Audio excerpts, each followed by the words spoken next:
jangan buru-buru ikut-ikutan tren.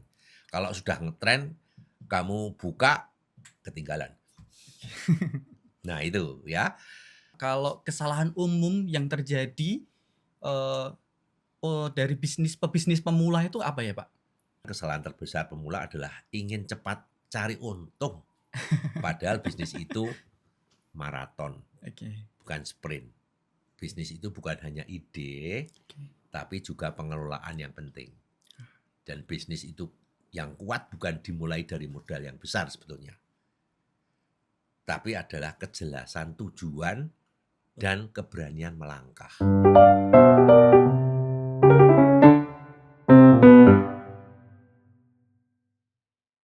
Selamat sore Pak Grego, apa kabar Bapak? Selamat sore juga, kabar baik, sehat.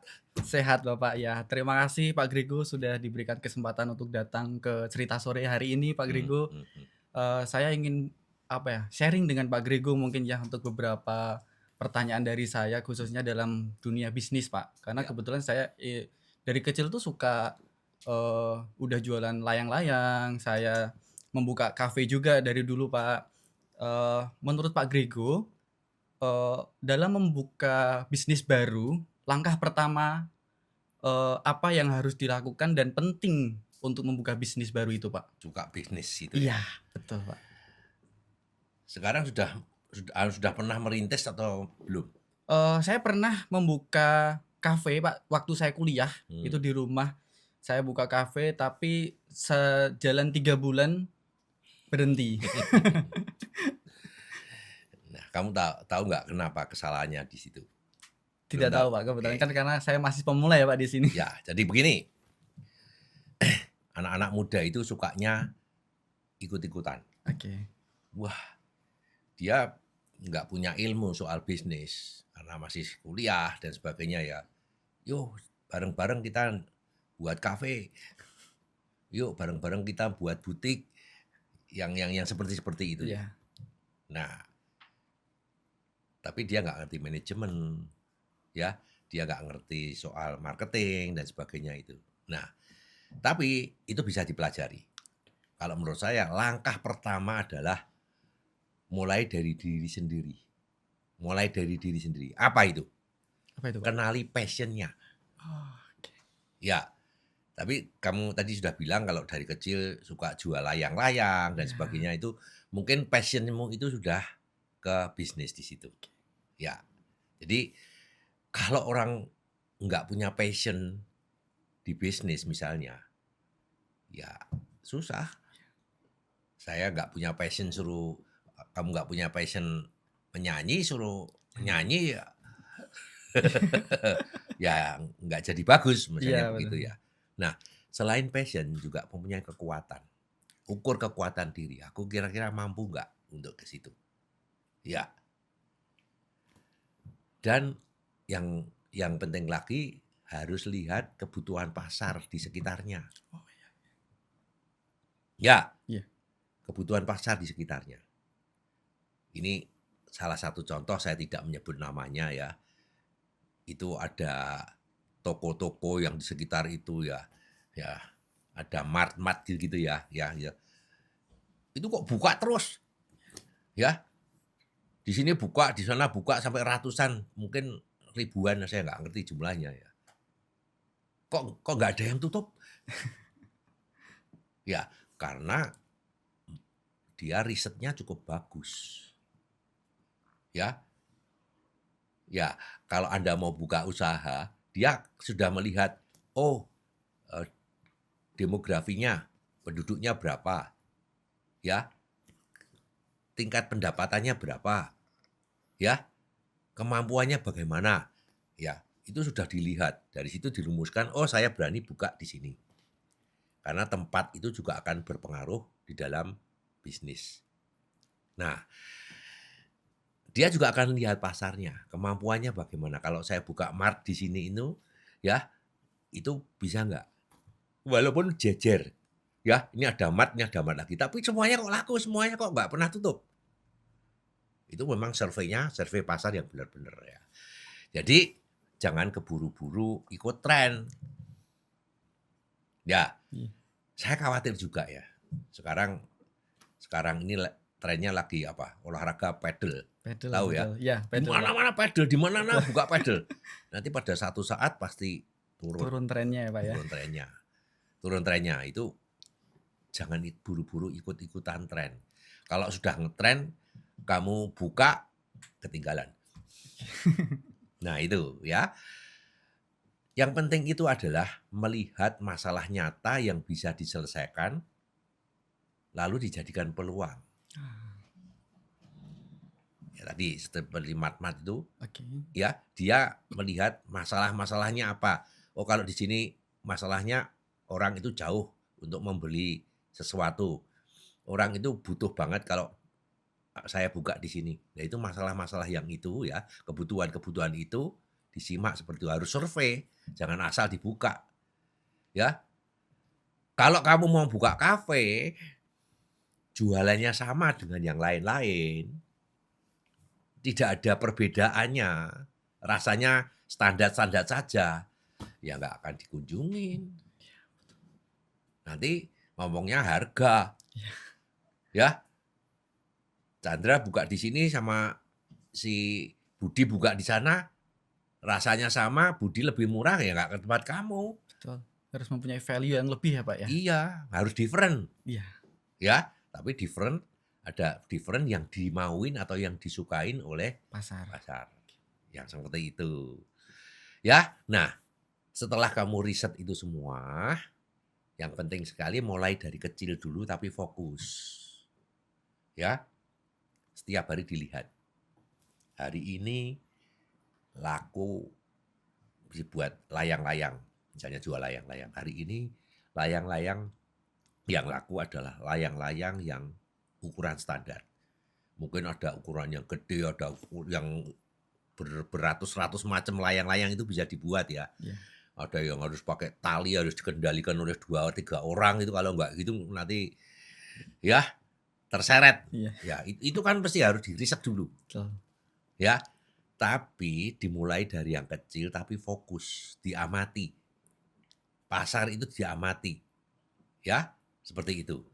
Tidak harus langsung besar, tapi konsisten. Ya, tetap konsisten. Jangan lupa buat catatan keuangan yang sederhana. Misalnya apa? Tapi dicatat ya, hari pertama lakunya apa, hari kedua lakunya apa, dan sebagainya. Mulai dari yang kecil.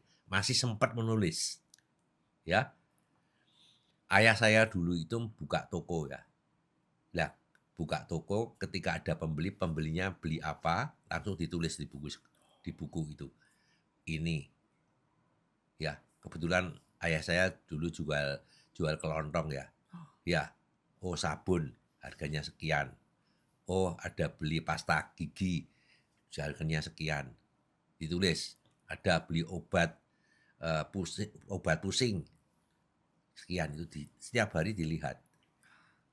Ya, harus rajin itu. Iya. Oh, ternyata yang paling laku adalah ini. Jadi besok kalau pulaan itu yang ini.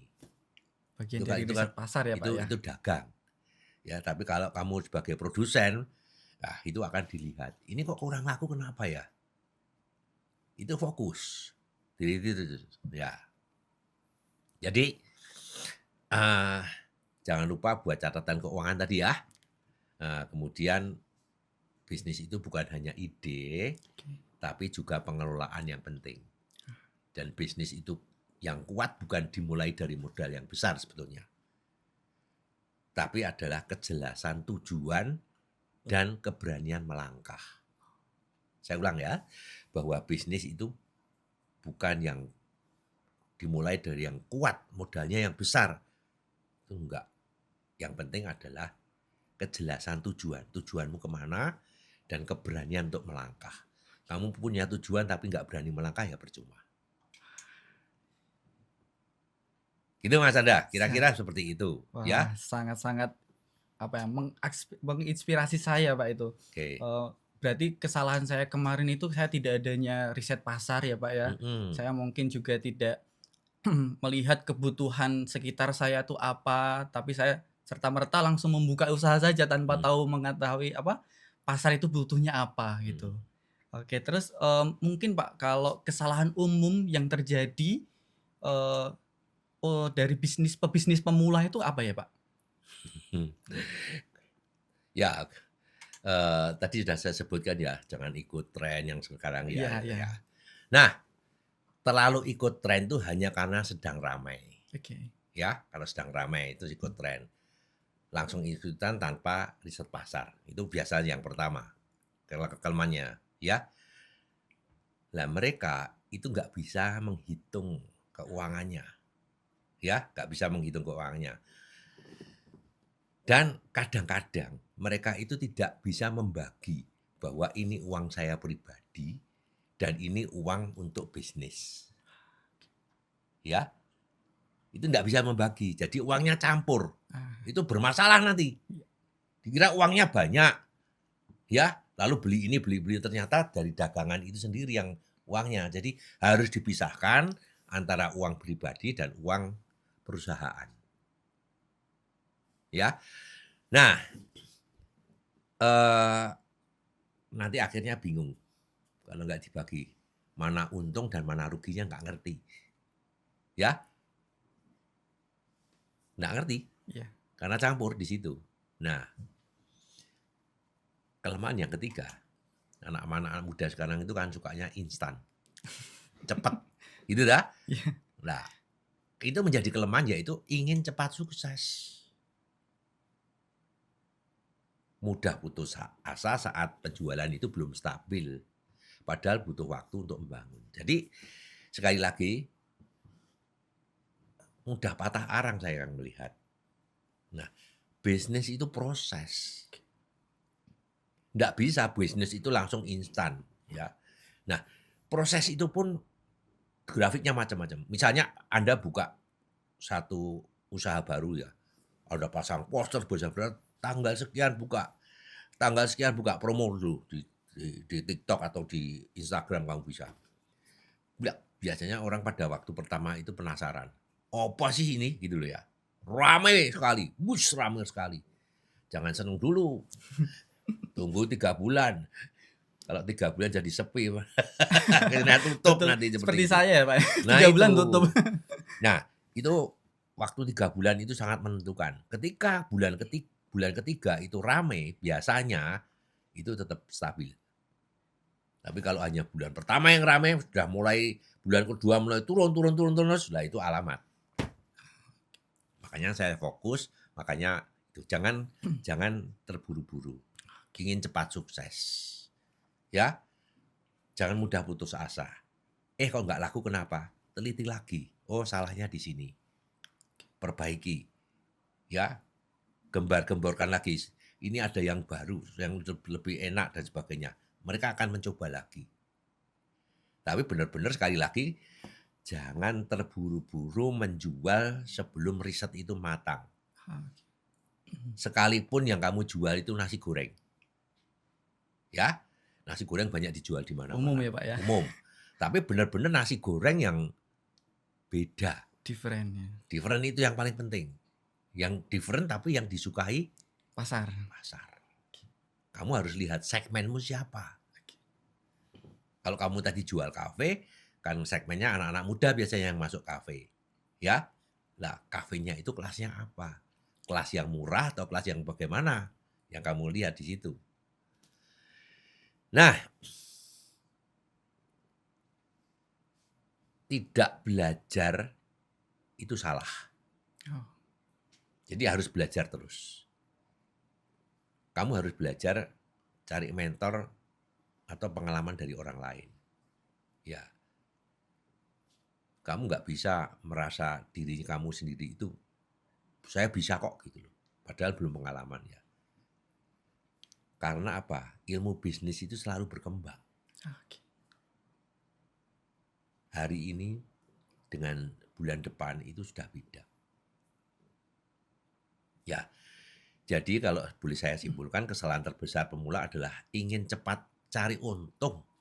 Padahal bisnis itu maraton, Oke. bukan sprint. Perjalanan yang panjang ya, Pak, Perjalanan ya? panjang. Kalau sprint kan 100 meter, 10 Langsung detik finish. finish. Ya, bisnis itu maraton. Iya. bisa beratus-ratus kilometer di Oke. situ loh. Ya karena kok belum laku ya? Besok lagi belum laku ya? Wah, ora payu tutup. No, proses dan Iya. harus butuh kesabaran, butuh ketelitian yang seperti itu. Ya, betul Gitu. betul, Pak. Saya itu kafe 3 bulan tutup, selang berapa tahun saya buka franchise, Pak. Franchise, roti bakar. Mhm. Itu apa ya, dengan kakak saya, 1 bulan tutup juga. Ya kurang survei pasar. Iya, betul betul, Apakah Pak. produk yang Anda jual itu diminati atau tidak? Iya. Kalau Orang sampelnya harus banyak ya, iya. maksudnya jangan 1, 2, 3 itu jadikan kesimpulan, salah. Oke. Sekarang ada generasi, kalau kamu mau jual roti bakar itu untuk semua generasi, dicoba dari baby boomer, kemudian Gen Y, Gen Gen X, X, sampai Z, Alpha. alpha. Coba itu, kalau kira-kira semuanya mengatakan secara jujur menyatakan, "Enak ini," kamu baru berani. Kalau kamu yang makan saja salah. Apa yang kamu suka belum tentu saya suka. Sebaliknya Betul. juga yang saya Iya suka belum tentu kamu suka. iya Nah, itu harus benar-benar yang seperti itu. Walaupun franchise ya, iya tapi tepat enggak. Lokasi juga akan menentukan. iya. Oke. Oke. Nah, kalau, apa, Pak, untuk membangun bisnis itu kan membutuhkan konsistensi ya, Pak, ya. Kalau menurut Pak Grego sendiri, mohon maaf, Pak Grego, bagaimana cara menjaga konsistensi itu, Pak?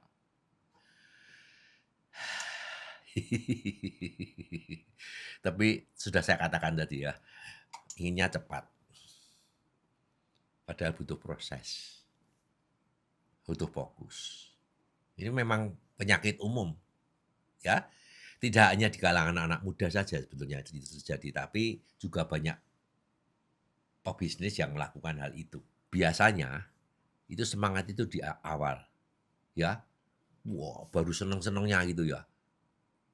Kemudian baru buka usaha, baru punya ide, atau baru dapat motivasi, mereka semangat. Tetapi begitu menghadapi hambatan, entah itu penjualannya sepi, atau temannya tidak mendukung, atau modalnya tinggal sedikit menipis, semangatnya mulai kendor. Ya, jadi menurut saya ada 2 kunci yang menjaga konsistensi itu, agar tujuannya jelas dan ritmenya yang realistis. Ya, itu yang Oh, penting. oke. Pertama, saya uraikan dulu mengenai tujuan tadi ya.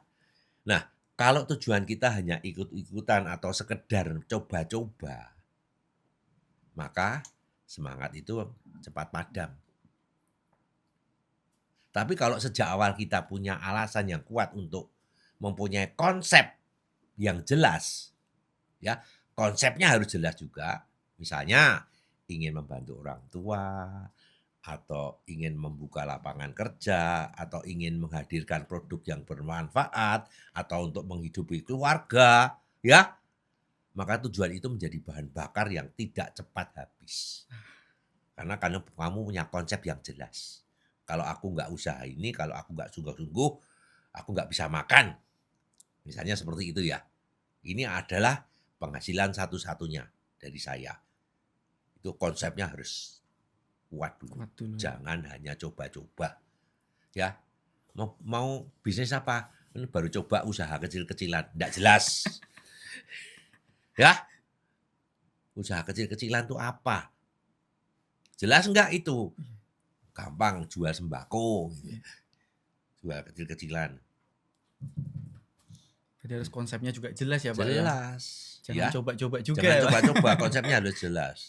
Itu arti yang pertama ya, Iya. mengenai konsep tadi. Yang kedua adalah konsisten. Konsisten itu tidak harus berarti harus kerja keras tanpa berhenti. Biasanya orang konsisten kerja keras tanpa berhenti loh. Terus. Tapi justru yang penting adalah menemukan ritme yang bisa dijaga. Maksudnya apa? Banyak anak muda ini ingin cepat besar. Langsung buka cabang, langsung cari investor. Misalnya begitu ya supaya cepat berkembang. Padahal bisnis itu adalah karya seperti seorang lari maraton, bukan sprint tadi yang saya gitu ya. ya. Langkah kecil tapi rutin. Kalau maraton kan gitu loh, nggak langsung start, langsung wes, langkah kecil dulu, Oke. ya untuk menghemat tenaga. Ya, Anda lebih baik dengan langkah kecil, pakai teori maraton. Oke. Langkah kecil, rutin, maka hal itu akan menjadi lebih kuat daripada langkah besar tapi cepat berhenti. Oke oke. Berarti kemarin saya tuh mempunyai pemikiran baru, Pak. Kemarin saya kan, usaha tapi nggak berhasil. Apakah, modal saya yang kurang besar atau saya harus butuh investor ya untuk membesarkan? Ternyata menurut Pak Grego, ini salah satu pemikiran yang mungkin kurang tepat juga ya, Pak, Kurang untuk saat tepat. ini ya? Hmm. Oke Mulai oke oke. dari yang kecil dulu lah. Oke. Ada pepatah Jawa ya, alon-alon waton kelakon. Kalau usaha baru harus begitu. Oke. Gunakan pepatah Jawa, jangan buru-buru. Ya, laku, tak cari investor. Terlalu terburu-buru ya, Pak? Meskipun pelan-pelan ya, Iya. asal konsisten, maka kita akan sampai juga pada tujuan. Oke. Seperti maraton, ya. Saya sering ngasih contoh maraton itu. Jadi konsisten itu lahir bukan dari tenaga yang besar, seperti sprint itu, tapi dari langkah kecil, tapi yang tidak berhenti. Yes. Sangat keren sekali Pak Grego. Nah, untuk contoh kecil kebiasaan sehari-hari kita agar bisa menjadi konsisten itu menurut Pak Grego seperti apa, Pak?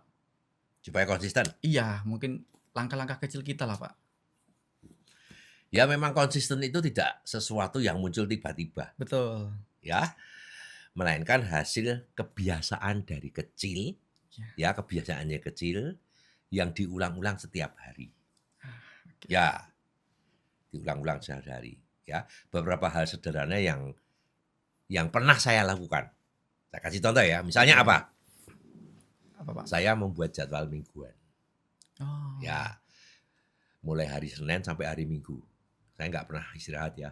Senin sampai Minggu itu saya punya aktivitas. Oke. Ya aktivitas itu bukan kerja melulu. Misalnya main musik kayak, atau menulis lagu kayak, ya, atau bersama keluarga kayak, itu Iya. aktivitas. Betul. Saya punya aktivitasnya. Mana kerja, mana ini hiburan, mana itu saya membuat lagu, mana itu saya konser dan sebagainya, itu saya membuat jadwal. Jadwalnya ditulis mingguan seperti itu. Ya. Kemudian dengan demikian maka saya sudah bisa mempersiapkan dengan rinci. Ya, oh besok apa, besoknya lagi apa ya. Ya, dengan demikian sudah bisa fokus apa yang harus saya kerjakan pada hari Senin sampai hari Minggu. Ya, itu yang penting supaya konsisten ya. Iya. Nah, jangan lupa menata niat. Itu penting sekali. Menata niat setiap pagi saya gitu ya. Ya. Apa niatnya itu? Ya merenung dulu lah. Merenung sejenak. Entah itu berdoa, ya, entah itu meditasi, sebentar saja itu. Apa hal-hal yang terpenting yang harus saya lakukan hari ini. Itu membuat saya punya arah yang jelas setiap hari. Ya. Nah, tidak hanya sibuk, tapi juga fokus. Itu yang penting, ya. Iya. Saya juga membuat catatan harian. Oke. Supaya konsisten itu tadi ya. Betul, Pak. Saya biasakan menulis progres yang kecil. Meskipun hanya satu baris.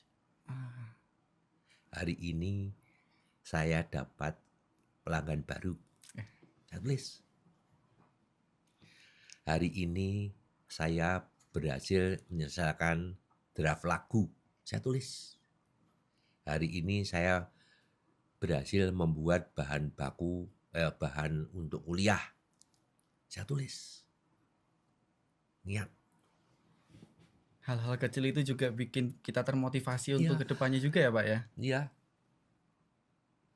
Oke oke. Hari ini saya berhasil olahraga untuk menurunkan lemak. Ditimbang, Iya. oh sukses, lemaknya turun. Yang kecil-kecil itu ditulis supaya konsisten gitu loh. Nah, catatan itu memberi rasa bahwa saya sedang bergerak maju walaupun kecil. Semuanya dimulai dari yang kecil, Kecil. ya. Nah, selanjutnya adalah disiplin, Oke. ya. Disiplin itu tidak hanya disiplin waktu saja, ya. Saya membiasakan diri untuk memberi batas. Ada jam untuk bekerja yang serius, ada jam untuk olahraga, ada jam untuk keluarga, ada jam untuk istirahat. Disiplin itu, ya. Kalau tidak disiplin maka mudah kelelahan sebetulnya, Oh, ya. Dan kalau sudah lelah, maka konsistensi itu akan runtuh. jadinya malas ya, Pak? Iya, ya. Misalnya begini, makin tua itu, saya semakin tua itu makin butuh waktu untuk olahraga. Oke. Terutama angkat berat ya. Iya. Supaya apa? Saya tidak bongkok, supaya saya tetap lurus, Oke. supaya kaki ini bisa jalan terus Tetap sampai tua. kuat. Ya, makanya saya bilang setiap Senin, hari Rabu, hari Jumat, jam saya olahraga, waktu saya olahraga, saya nggak mau diganggu gugat. Ah, Disiplin. disiplin. Disiplin menjaga kesehatan. Disiplin untuk menabung hari tua. Walaupun usia saya 71. Saya tetap menabung hari tua. Iya. Hari tua saya kapan? Nggak tahu. Saya tetap itu. Disiplin yang maksud itu. Ya. Nah, tadi kalau nggak konsisten tadi, kalau tidak disiplin, kalau tidak disiplin tadi, maka konsistensi itu akan runtuh. Seperti olahraga tadi ya, menjaga tubuh. Jangan lupa bahwa tubuh itu adalah mesin. Ini yang penting. Konsisten itu tergantung dari mood dan dari kesehatan. Olahraga ringan misalnya, makan teratur misalnya, atau tidur cukup itu penting banget. Biasanya anak-anak muda suka begadang. Betul Ya, sekali itu, ketika Pak. kita kurang tidur, maka kita nggak akan bisa berpikir jernih. Ah, Dan berpikir jernih itu akibatnya kita nggak bisa konsisten sekali lagi di situ. Jadi cukup tidurnya. Karena kalau badan sakit, semangat pun juga akan runtuh. betul. Konsisten juga akan terganggu. Nah, sebetulnya itu yang tidak diketahui. Semuanya ini kelihatannya sederhana ya. Yang kecil-kecil itu tadi sederhana. Tapi justru dengan kebiasaan yang kecil itu yang membuat langkah kita itu menjadi panjang. Ya, kalau hal-hal kecil ini terjaga, maka konsistensi yang besar itu akan mengikuti dengan sendirinya. Jadi, untuk menjaga konsistensi, kesimpulannya kita butuh alasan yang kuat dan ritme yang realistis. Lalu menopangnya dengan kebiasaan-kebiasaan kecil dan yang sederhana tadi. Nah, itulah caranya. Agar semangat tidak hanya menyala di awal, Uh, tetapi tetap bisa bertahan sampai tujuan itu tercapai. Capai. Wah, ya ya, sangat menginspirasi sekali ini, Pak. Nah, untuk konsisten itu kan tadi kita terbentur oleh kemalasan ya, Pak, ya. Sangat susah sekali untuk menghindari kemalasan ini, Pak. Ya, Nah, kalau rasa malas itu datang, biasanya Pak Grego itu melakukan hal apa untuk melawannya, Pak? Banyak nih, Pak, para Gen Z atau anak muda sekali kalau malas scroll sosmed, main TikTok. ya sebetulnya malas dan tidaknya itu satu karena fisik tadi ya. Iya, Yang kedua karena niat. oke. Dan karena yang ketiga karena tidak disiplin. Masih ada hubungan saya tadi ya. Biasanya kalau merasa malas itu datang ya, ada beberapa hal yang saya lakukan. Saya contoh ya, saya coba bertanya pada diri saya sendiri. Kenapa sih saya malas? Kadang rasa malas itu bukan sekedar malas. Tapi ada tanda-tanda hal yang lain. Misalnya apa? Capek, Mmm, bosan, ya, atau kehilangan arah. Itu yang membuat rasa malas itu. oke. Ya, ngantuk, ya. Ya, kalau penyebabnya capek, solusinya ya istirahat sebentar, Oke. ya. Kalau bosan ya saya cari suasana yang baru dulu ya, healing-healing sebentar. Staycation ya, Pak, ya? Ya, kalau kehilangan arah ya berarti saya perlu kembali ke tujuan awal supaya tidak kehilangan arah. Nah, caranya bagaimana saya pecah pekerjaan itu menjadi yang kecil-kecil, ya. Banyak orang malas karena bukan karena tidak mau bekerja, tapi sudah kebayang dulu. Misalnya ya, Anda kuliah, dikasih buku setebal ini. Udah males dulu sih, Iya, bener nggak? tebel Aduh, sekali. belajarnya gimana? Ya, ini buku satu, buku 2 masih ada, buku 3 Iya. masih ada. Ya, kita caranya bagaimana? Bukannya kita nggak mau belajar, bukannya kita tidak mau kerja, tapi kita karena tugasnya merasa berat dulu dah. Di mindset kita, waduh tugasnya berat. Nah, oleh karena itu jadikan, biasakan mulai dari hal yang terkecil. Misalnya malas menulis, ya sudah, tulis satu paragraf dulu, misalnya gitu kan ya. Iya. Nyicil. Malas olahraga, kalau saya malas olahraga, cukup pakai sepatu dulu. Malas olahraga, ya sudah pakai sepatu, ya. Nah, nanti itu akan menimbulkan semangat. Kalau sudah pakai sepatu kan mau tidak mau bergerak. Iya. Mau tidak mau kan harus harus Melakukan itu ya, Pak, ya? melakukan sesuatu, kan gitu kan ya. Iya. Nah, begitu sudah mulai biasanya rasa malas itu hilang dengan sendirinya. Oke. Kalau saya malas olahraga pakai sepatu deh, ke tempat gym itu. Nanti tahu teman-temannya pada nge-gym, pada narik-narik Barbel. sesuatu lah, jadi kepengen. Iya. Akhirnya rasa malas itu hilang. Oke. Gitu caranya seperti itu, ya. Kalau Anda sedang malas apa tadi misalnya, malas bekerja ya, Iya. ya Anda pakai pakaian kerja dulu, Oke. siap pakai pakaian kerja dulu, bawa tas, bawa semua. Nanti kan ke tempat kerja lama-lama kan jadi temannya lihat bekerja, kamu kan pasti nggak jadi malas jadi bekerja. Itu skala psikologis yang seperti itu, ya. Saya ingatkan diri pada tanggung jawab, ya. Ya, ada kalanya motivasi pribadi itu nggak cukup ya. Memotivasi dirinya sendiri mungkin kurang kurang energi, kurang bahan bakar, ya. Maka saya ingat ada orang lain yang bisa menunggu hasil kerja saya. Ada keluarga yang saya tanggung, ya. Kalau saya nggak kerja, ada keluarga loh. Ada orang yang nunggu saya loh, ya. Menunggu apa? Menunggu hasil kerja saya. Karena apa? Ada keluarga yang saya tanggung. Iya. Nah, kesadaran itu memberi tenaga tambahan untuk bergerak meskipun malas. Jadi untuk melawan malas itu bagaimana? Bukan dengan marah pada diri sendiri, tapi dengan memahami, memecah langkah, dan mengingat tanggung jawab kita. Ya, kalau Anda punya punya mindset yang seperti itu sudah saya terapkan pada diri saya sendiri. Seperti tadi itu, kalau saya malas olahraga pakai sepatu. Sampai tempat gym dulu ya, Pak? Iya, sampai situ masih malasnya hilang. Iya. Ya kadang-kadang malas itu manusiawi lah, Iya, betul. seperti itu. Tapi kita harus tetap melawan itu ya, Pak, ya? Melawan, Nggak bisa mengikuti alur malasnya itu. iya.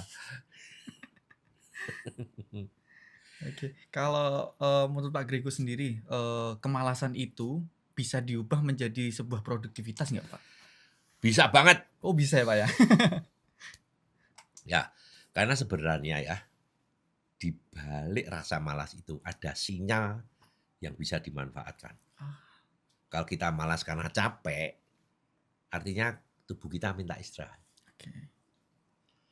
Istirahat itu juga bagian dari produktivitas.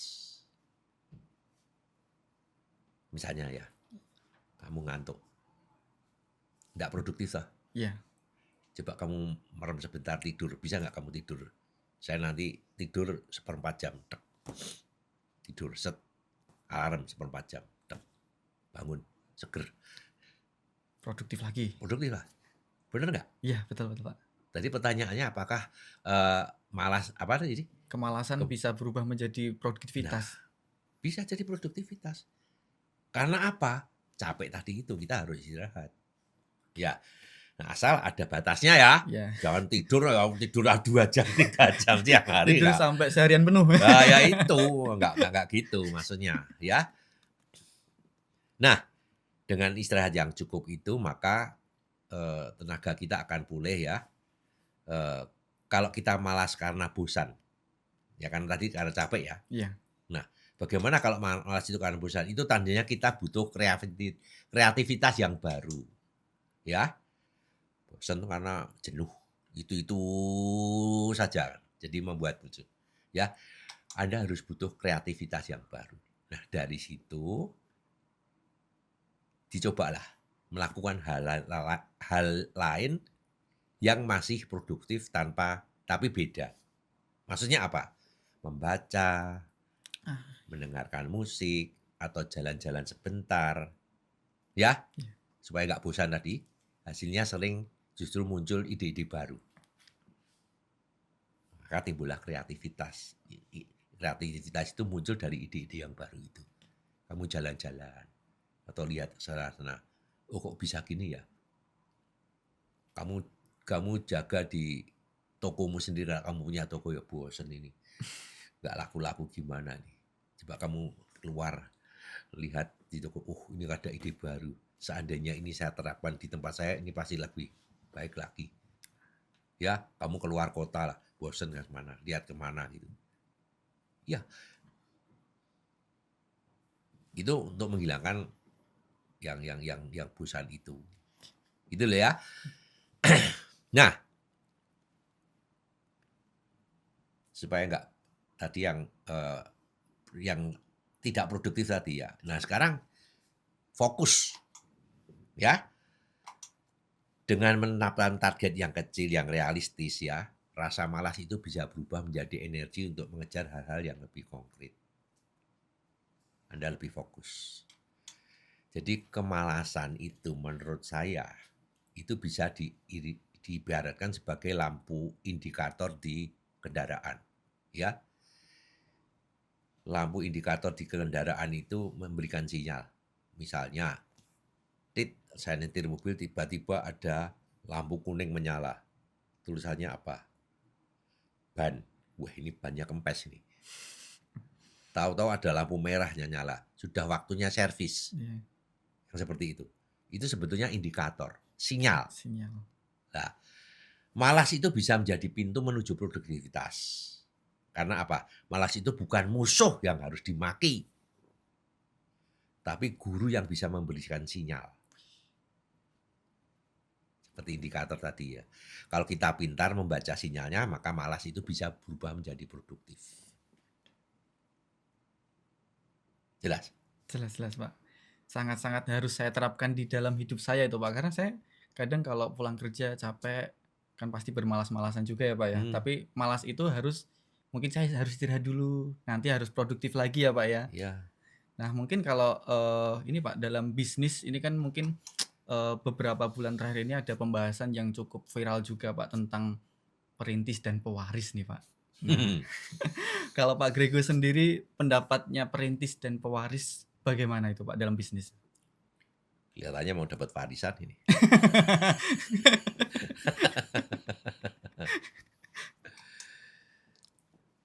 Perintis dan pewaris itu sama-sama penting menurut saya. Tapi tantangannya berbeda. Oke. Ya. Kalau saya terjemahkan bahwa perintis itu kita memulainya dari sesuatu yang nol. Mulai dari awal, Betul. mulai dari nol. Iya. Ya, tantangannya ada pada membangun apa? Membangun fondasi. Iya. Kalau kita rumah itu membangun fondasi. Fondasi. Ya, mencari ide dia, merintis pasar, apalagi mencari modal, ya. Yang penting lagi adalah membuat trust, menumbuhkan kepercayaan. Jadi perintis itu butuh keberanian yang besar. ya, ketekunan dan kesabaran yang luar biasa. Itu perintis biasanya begitu, Oke. ya. Nah, kalau pewaris, pewaris itu sebetulnya lebih enak karena yang diwariskan itu kan sesuatu yang sudah jadi, Oke. sesuatu yang sudah berhasil, ya. Masa Anda mau diwarisi perusahaan yang rugi gitu kan, nggak mungkin kan ya, Iya. ya. Nah, sekarang, pewaris itu adalah orang yang melanjutkan sesuatu yang sudah ada, ya Oke, toh? iya. Tantangannya berbeda dengan yang perintis itu Perintis. tadi, ya. Lah, pewaris itu menjaga tugasnya, menjaga agar warisan itu tidak hilang. Apa yang sudah berkembang, apa yang sudah tumbuh, apa yang sudah menjadi sesuatu yang besar itu dijaga agar tidak runtuh. Nah,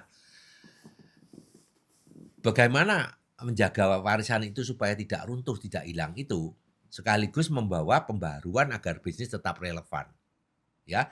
Maka jadi menjaga yang tidak runtuh itu juga harus bertugas juga untuk mengembangkan, Iya. disesuaikan dengan kondisi zaman agar selalu relevan, Iya, agar selalu up to date, betul. ya. Nah, maka dari itu pewaris itu harus hati-hati, jangan hanya duduk menikmati hasil yang sudah tinggal tinggal tinggal apa, Menikmati hasil, Pak. menikmati hasil yang datang, Iya, tapi juga harus berani berinovasi. agar berkembang juga itu, Pak, ya. Ya, saya kasih contoh misalnya, saya tidak menyebutkan perusahaan. Perusahaan pada waktu generasi pertama itu adalah pendiri, Perintis. perintis, ya, itu bisa berkembang. Oke. Nah, kemudian diwariskan kepada anaknya. Anaknya merasa bahwa, wah ini sudah berjalan besar, sudah itu akhirnya apa? Pelan-pelan hilang. Ah, Anda amati perusahaan ada, saya nggak sebut nama perusahaannya ya, iya, banyak ya. iya, Generasi pertama oke, generasi kedua kadang-kadang sudah mulai masih tumbang. generasi Kadang 3 udah hilang. generasi sudah hilang. Ya, seperti itu. Ya. Jadi kalau saya lihat perintis itu adalah pencipta jalan. Ya. Pewaris itu adalah penjaga sekaligus mengembangkan jalan itu tadi. Dua-duanya harus punya mental yang apa? Yang tangguh dan hanya bentuknya saja yang berbeda. Ya. Misalnya perintis itu membuat jalannya itu kecil. Ya dulu perintis-perintis negara itu jalannya kecil, sekarang sudah dibikin jalan-jalan yang tol, Iya. yang gede-gede itu. Itu kan pewaris itu, ya kan ya? Iya, Sama sebetulnya. Harus dikembangkan, harus ada inovasi iya. yang seperti itu. Ya, perintis itu butuh keberanian untuk menyalakan api, misalnya gitu ya. Iya. Pewaris butuh kearifan untuk menjaga api tetap menyala dan tidak pernah padam. Seperti itu kalau diibaratkan api. Oke. Ya, jadi kalau Anda sebagai pewaris nanti kelihatannya jadi dapat warisan ini, harus menjaga agar warisannya itu tetap terjaga dan harus berkembang. Berkembangnya dengan bagaimana? Anda harus punya kreativitas dan kreativitas itu diwujudkan dalam inovasi. Maka inovasi itu disesuaikan dengan perkembangan zaman. Zaman. Maka bisnis Anda nanti akan selalu up to date. Iya. Keren sekali ini Pak Grego. Ya, Nah, kalau apa? Itu kan kalau perintis kita mulai dari nol. ya, Pewaris itu kita harus menjaga ya, Pak ya. ya. Nah, lebih sulit mana, Pak? Memulai dari nol atau lebih sulit kita menjaga dan mengembangkan itu? Ya sebetulnya dua-duanya mempunyai So, kesulitan masing-masing oke. ya. Ya, mempunyai kesulitan. Bukan berarti kalau orang nggak ngerti, wah enak ya kamu dapat warisan, kamu tinggal ngelanjutin aja gitu ya. Iya. Itu sama juga. Sama juga kalau kamu sedang menanam. Ya, menanam subur. Tapi kalau kamu tidak rawat, kamu tidak pupuk, mati. Ya kan? Iya, betul, Pak. Merawat itu harus bukan berarti tumbuhan itu didiemin aja lalu berbuah ya. Iya. Kalau enggak pernah dipupuk, kalau enggak pernah disayang, ya enggak akan berbuah. Seperti itu. Itu yang terjadi seperti itu. Jadi kesulitannya apa? Memulai dari nol itu sulit. Nol itu sulit karena semua serba belum ada. Karena nol ya. Iya. Maka kita harus meraba-raba. Banyak yang ditolak kadang-kadang. Iya. Ya, banyak yang gagal. Kemudian kadang-kadang harus berjuang sendiri. Tapi ada kelebihannya. Perintis bebas berkreasi. Karena nggak ada batasan. Aku pengennya begini ya sudah jalan seperti itu. Tidak terikat pada beban warisan. Ya, semuanya butuh proses. Bukan mereka yang berhasil itu kegagalannya juga banyak. Ya, Anda hanya melihat keberhasilan, sebetulnya kegagalannya itu juga cukup menantang itu ya. Nah, menjaga sesuatu yang sudah ada itu memang sulit. Ya, karena ekspektasinya tinggi, sudah ada standar yang ditetapkan, sudah ada nama baik yang harus dijaga. Itu bagi pewaris ya. Nah, kadang lebih berat karena semua mata menilai bisa nggak ya dia meneruskan. Ya seperti itu ya. Jangan-jangan nggak bisa. Jadi pewaris itu harus punya strategi agar tidak sekedar mewarisi, menyalin ya, tapi juga harus berinovasi. Pewaris juga kan harus mewariskan lagi ke generasi selanjutnya ya Pak ya? Insya Allah kalau bisa. Ya. Jadi ya kalau saya boleh jujur ya, menjaga itu lebih sulit daripada memulai. Kalau jujur, saya generasi kedua. Itu lebih sulit. Karena apa? Karena memulai itu kita bisa jatuh dan bangun. Orang masih bisa maklum. Usahanya gagal. Tapi kalau menjaga, apalagi bisnis yang sudah besar, itu taruhannya reputasi. Iya. Dan bukan hanya sekedar reputasi saja, tapi kepercayaan orang. Ya, kalau saya pernah berusaha, gagal, bangkrut, orang sudah menilai, oh Pak Grego nggak bisa kerja itu. Ada nggak yang mau ngutangin saya? Ada nggak bank yang mau ngutangin saya? Mikir. Ya, nah bedanya apa? Kalau orang yang mau mulai dari nol itu ibarat menanam benih, seperti yang saya katakan tadi. Menjaga warisan itu ibarat merawat pohon yang sudah besar itu supaya tetap berbuah, tapi sama sulitnya dan mempunyai tantangan yang berbeda. Jadi ya, tadi coba ibaratnya seperti pohon tadi ya. Menanam sesuatu itu bisa mati, tapi ketika mati orang nggak mikir. Ya. Tapi kalau menanam sudah berbuah begitu, ya, besar, perusahaan sudah membuat begitu, wah ini yang kedua ini taruhan ini, kamu bisa mempertahankan nggak? Masih berkembang atau jatuh? Seperti itu. Menurut saya dua-duanya juga sulit, tapi kalau saya jujur, sulit yang mempertahankan daripada yang membuat. Karena itu taruhan itu. Di situ. Resikonya lebih besar ya Pak ya untuk yang mewarisi. Menurut saya begitu. Sangat-sangat inspiratif sekali Pak untuk pembicaraan kita di sore hari ini, cerita sore kita Pak. Terima kasih untuk wejangan-wejangan juga buat saya mungkin dan sama teman-teman nanti yang melihat podcast kita ini Pak, karena untuk membangun bisnis itu ternyata bukan hanya serta-merta kita buka bisnis gagal itu kan sulit juga ya Pak ya. Sangat luar biasa. Terima kasih Pak Grego sudah berkenan untuk ngobrol kita di sore kali ini Pak Grego gitu. Oke.